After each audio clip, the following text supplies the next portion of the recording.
जय हिंद, वंदे मातरम। स्वागत है एक बार फिर से आपके अपने भरोसेमंद YouTube channel ex serviceman India news के ऑफिशियल यूट्यूब चैनल पे। दोस्तों, बहुत ही बड़ी अपडेट निकल के आ रही है। रिटायरमेंट की उम्र बढ़ाने और पेंशन कटौती के प्रस्ताव पर नेवी की चिंता।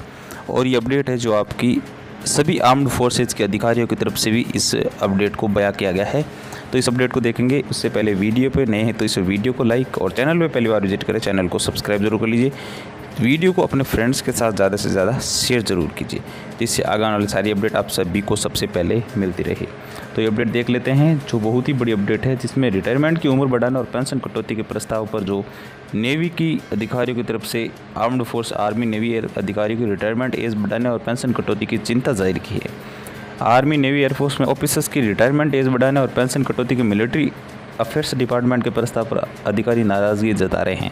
इंडियन नेवी के अधिकारियों ने यह चिंता जाहिर की है कि यह प्रस्ताव मनोबल कम करेगा। साथ ही ये सवाल भी है कि फाइटिंग फोर्स किस तरह यंग रहेगी। सीएपी सिविलियंस ऑफिसर्स और आर्म्ड फोर्स के बीच का अंतर भी चिंता बढ़ा रहा है।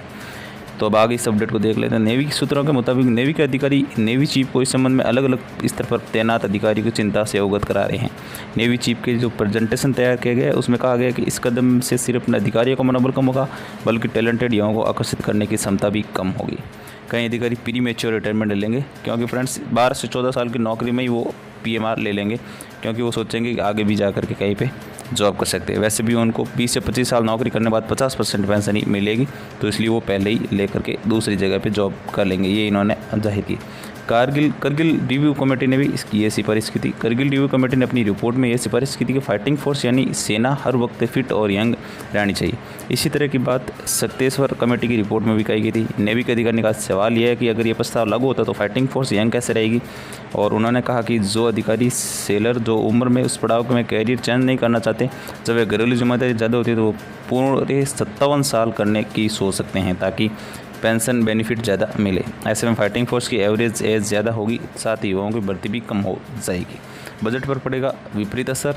और इसमें कहा 41 साल की उम्र में रिटायरमेंट ले सकते थे, वो 16 साल के लिए सीनियर लेवल पे 100% सैलरी देनी होगी। और साथ ही साथ ये खर्च 50% पेंशन और जूनियर ऑफिसर्स की सैलरी के खर्चे से ज़्यादा होगा। आगे इन्होंने कहा पेंशन के मुद्दे पर भी जाहिर की चिंता। नेवी की तरफ से ये चिंता जाहिर की कि इससे आर्म्ड फोर्स सेंट्रल गवर्नमेंट के सिविलियन कर्मचारी और सीएपी सर्विस के ऑफिसर्स के बीच गैप और बढ़ेगा, क्योंकि सीएपीएफ सेंट्रल गवर्नमेंट के सिविलियन कर्मचारी जो 2004 से पहले से नौकरी कर रहे हैं वे पूरी पेंशन के हकदार हैं। नेवी एक अधिकारी ने कहा कि लद्दाख को तो देखे जहाँ आर्म्ड फोर्स और आईटीबीपी तैनात हैं, अगर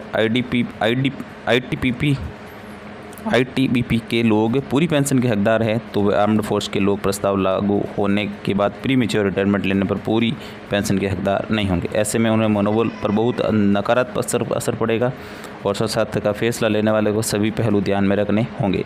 नेवी के अधिकारी ने यह भी कहा कि सेलर जो आर्मी में सैनिक कुछ ही ब्रांच में रिटायरमेंट एज बढ़ाने के कुछ ब्रांच दूसरे के मुकाबले ज़्यादा आकर्षक होगी। उन्होंने कहा नेवी में लॉजिस्टिक और टेक्निकल ब्रांच में रिटायरमेंट एज बढ़ाने की ज़रूरत नहीं है, क्योंकि इन दोनों ब्रांच के सेलर भी ऑपरेशनल प्लेटफॉर्म में तैनात रहते हैं। तो ये अपडेट थी। वीडियो अगर आपको अच्छा लगा तो इस वीडियो को लाइक, चैनल पर नहीं चैनल को सब्सक्राइब करके बेल आइकन की नोटिफिकेशन ऑल को ऑन जरूर कर लीजिए, जिससे आगे आने वाली सारी अपडेट आप सभी को सबसे पहले मिल सके। चलिए मिलते हैं नेक्स्ट वीडियो में नए अपडेट के साथ। तब तक के लिए जय हिंद, जय भारत।